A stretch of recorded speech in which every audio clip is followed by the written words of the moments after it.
He wrote, "From what I saw and heard inside that house, I can only infer that ghosts of the dead live in a world similar to ours." When Walter Hubbell stayed inside a cottage in Amherst, Nova Scotia, Canada, he wrote a book about what he saw inside that house. This is the story of the most widely witnessed poltergeist phenomena. Let's travel back in time to 1878, and let's dive into this case in story form.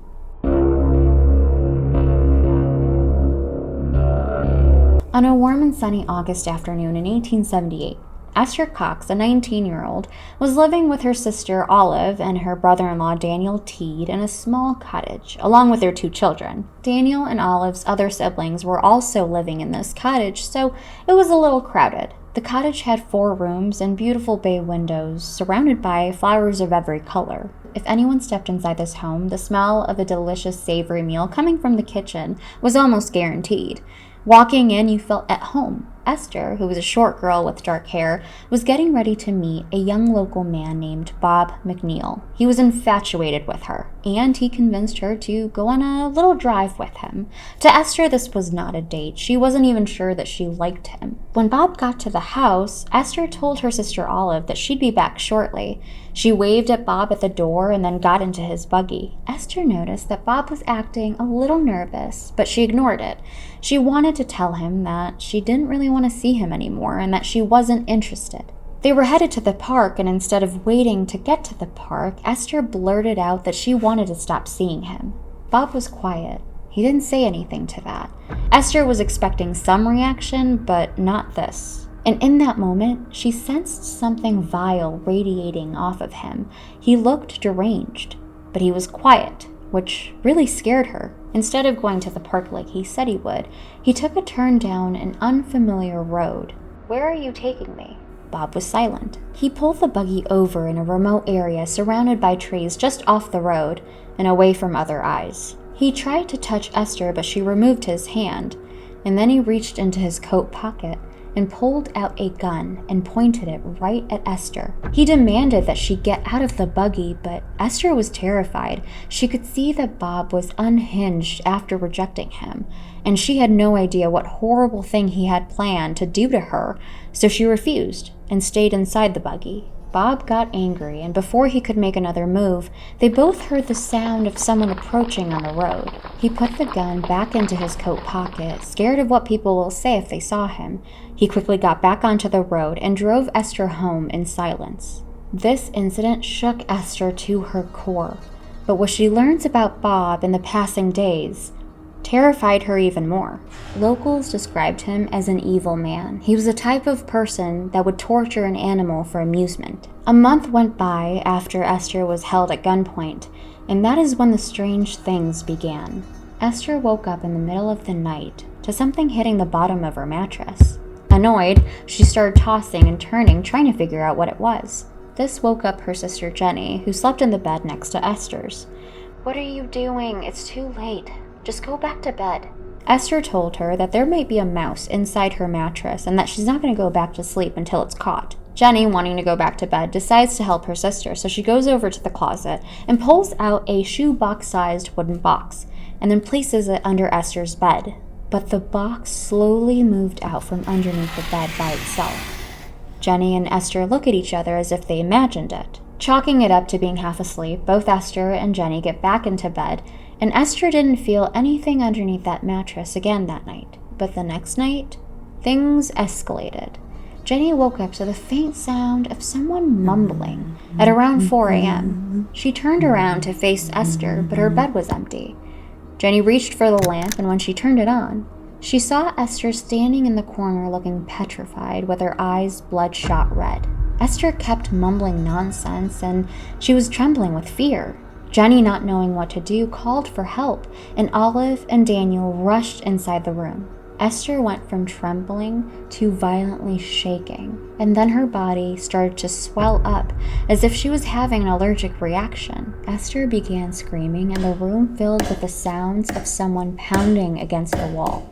Olive, her sister, thinking that it was a bad storm, went over to the window to check outside, but everything was quiet and still, and the pounding stopped.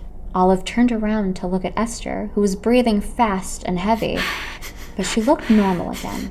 Both Jenny and Olive went over to her and helped her back into bed, and then they returned to their rooms. The next day, Esther seemed fine. She wasn't sick. She was eating and speaking normally. She carried on like any other day. But that night, Esther experienced the same pain. This time, when Olive and Daniel rushed into the room, they saw Esther's bedsheets being thrown against the wall by invisible hands. Jenny, who had seen this, fainted on the floor. Esther was pinned to the bed, screaming in agony, unable to move, as if something was holding her there. Worried for her sister, Olive called the doctor the next morning and explained to him what had happened, and Dr. Carrot rushed over to the house to examine Esther. He concluded that she was experiencing nervous excitement, so he prescribed her some sedatives. He gave her a normal dose of sedatives, but it didn't do anything. He increased the dose heavily and only then saw that it actually worked, which really confused the doctor because Esther was not a big person. As the doctor was getting up to leave, a pillow that was sitting on Esther's bed flung itself against the wall and then hit the floor. Then he and Esther's sisters heard a loud screeching noise, like metal rubbing against metal, coming from where the pillow had hit the wall, and right before their eyes, they witnessed the words, "Esther Cox, you are mine to kill," being carved on the wall. The plaster peeled off the wall and fell onto the floor. The doctor walked over to it, picked it up, and placed it on a chair that was next to Esther's bed. The doctor was terrified at this point, and he told the family that he'd call them with further instructions and left the house in a hurry. In the next few days, Esther became sick with diphtheria, which is a highly contagious bacterial infection that causes inflammation in the mucous membranes. It came on suddenly, and it lasted 2 weeks. But in those 2 weeks, nothing strange happened, and Esther thought that her torment was over. When she finally got better, Esther was lying awake one night when she heard a whisper. She was sleeping alone because she was sick, and Jenny had moved out of the bedroom, partly because she was terrified. She heard the whisper again. Scared, she got out of bed and ran to find Jenny. "I'm hearing things, Jenny. I'm hearing awful things." "What happened?" Jenny asked, sitting up in bed. Esther told her that something was threatening to set the whole house on fire. Jenny did not believe that this was true. She thought Esther was experiencing shocks, so she told her to go back to bed and get some well-needed rest. In that moment, they both saw smoke coming out of Esther's bedroom. Jenny quickly got out of bed, and the two girls ran towards the smoke-filled room. A small fire had started on Esther's bed. Jenny ran over to the closet, grabbed some bedding, and started patting out the fire. Jenny looked at Esther as if she might have done this, but the look on Esther's face said otherwise, and they both stood there in disbelief. 3 weeks after the fire incident, Jenny and Esther started communicating with whatever was inside the house. They learned that if they asked a question, they would hear knocks. 1 knock meant yes, and 3 knocks meant no. This wasn't a good idea. There was a lull between occurrences, and nothing alarming happened inside the house, until one night, Olive and Daniel woke up to the smell of smoke filling up their bedroom. Their immediate thought was maybe they left the stove on, so they rushed down to the kitchen to check. Everything seemed okay, but when Olive turned around, she saw smoke coming up from the cellar. They ran to the kitchen, grabbed buckets, and started filling them with water as fast as they could. They extinguished the fire before it got out of hand. Immediately, they suspected that this had something to do with Esther, and when they asked her, she violently shook her head no, saying that it was something else. Believing Esther and believing that something occupied their home, they realized that it wasn't the house or them that it wanted. It wanted Esther. The next morning, both Olive and Daniel agreed to talk to Esther about something important. When she walked into the kitchen, they told her to come sit with them. "I'm sorry. I know you are family, but Esther, you need to leave this house. We can't afford it burning to the ground. We can't." Esther knew this was coming. Whatever was happening inside the house was because of her. "Where will I go?" Daniel had already talked to family friends, John and his wife. John was interested in what was going on inside the home and agreed to take Esther in. In December, nearly 5 months after these strange occurrences started, Esther, with her head hanging low, went to go live with John and his family. 2 weeks went by without anything happening, and her sisters didn't experience anything either. Esther was actually happy living in their home. She seemed healthier and had her energy back. But one late January afternoon, Esther was sitting on the couch reading a book. John was at work at his saloon, and his wife was upstairs. Their son, Frederick, who was about 11 years old, was sitting behind Esther, carving a wooden figure with a knife. As he went to carve out a little piece, the knife flung out of his hand and landed in Esther's back. She let out a scream thinking that Fred had thrown it, but he kept shaking his head no. His eyes were wide and he couldn't say a word. Fred denied doing it, and his mother believed him. He had shown no signs of aggression in the past. Esther, who wasn't badly hurt, was taken care of by John's wife, Patricia, and when John came home, she told him what happened. John asked Esther to work at his saloon, scared that if she stayed home, something bad might happen, and it did. Things started disappearing around the house. Objects moved by themselves.